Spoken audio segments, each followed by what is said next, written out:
दोस्तों चलो 3D animation से फीमेल रिप्रोडक्टिव सिस्टम को विस्तार से समझेंगे कि कैसे फीमेल की यूट्रस यानी गर्भाशय में एक बच्चा का विकास होता है और फीमेल को हर महीना मेंस्ट्रुएशन साइकिल यानी कि पीरियड क्यों होती है।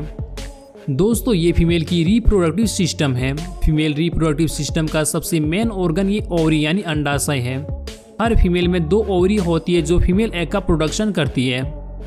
जब एक लड़की की जन्म होती है तब से ही उसके ओवरी में हजारों की तादाद में एग होती है जो अनमेच्योर होती है, लेकिन जब उस लड़की की उम्र 13 से 14 साल का हो जाता है तो ये एग मैच्योर होना शुरू हो जाता है और इसके बाद हर महीने ये ओवरी एक एक एग रिलीज करते रहता है।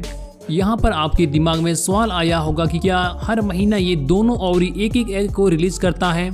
तो इसका जवाब है नहीं। जब एक ओवरी एग को रिलीज करता है तो दूसरा ओवरी अगला महीना एग को रिलीज करता है, यानी कि दोनों के बीच 28 डे का गैप होती है। ये फीमेल की यूट्रस है, यहीं पे ही एक बच्चा का इम्प्लांटेशन और डेवलपमेंट होता है। ये यूट्रस और ओवरी के बीच जो ट्यूब दिख रहा है इसका नाम फिलिपियन ट्यूब है। यही फिलिपियन ट्यूब ही ओवरी और यूट्रस को एक दूसरे से जोड़ता है। ओवरी के पास ये जो फिंगर जैसे स्ट्रक्चर बना हुआ है, ये जब ओवरी एग को रिलीज करता है तब फिलिपियन ट्यूब का ये फिंगर इसे कैच करके अपने अंदर तब तक रखता है जब तक कोई स्पर्म इसे हिट करके इसे फर्टिलाइज ना कर दे। ये आगे वाला हिस्सा फीमेल की वजाइना है, जहाँ से मेल और फीमेल की सेक्सुअल इंटरकोर्स करने के बाद मेल का स्पर्म फीमेल की वजाइना में एंटर करती है और इस सर्वाइकल कैनाल से होते हुए फीमेल की यूट्रस में पहुँचता है। यहाँ पर आपको बता दूं कि एग का फर्टिलाइजेशन फिलिपियन ट्यूब में ही होता है।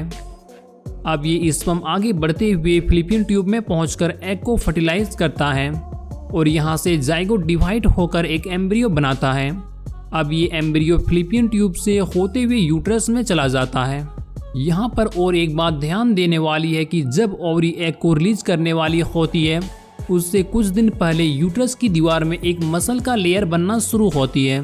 इसे एंडोमेट्रियम लेयर कहते हैं। इस एंडोमेट्रियम लेयर की वजह से ही यूट्रस में एक बच्चे का विकास हो पाता है और जब बच्चा पूरी तरह से विकसित हो जाती है तो यह बच्चा मां के शरीर से वजाइना के जरिए बाहर निकलता है और इस तरह से फीमेल एक बच्चे को जन्म देते हैं।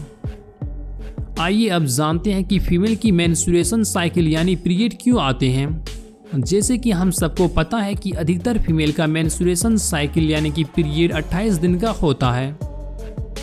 जैसे कि हम वीडियो में पहले जान चुके हैं कि फीमेल की ओवरी हर महीने एक एग को बनाकर रिलीज करता है। जब ओवरी एग को रिलीज करने वाली होती है उससे 13 से 14 दिन पहले एंडोमेट्रियम की लेयर बनना शुरू हो जाती है और धीरे धीरे ये लेयर मोटी होती रहती है।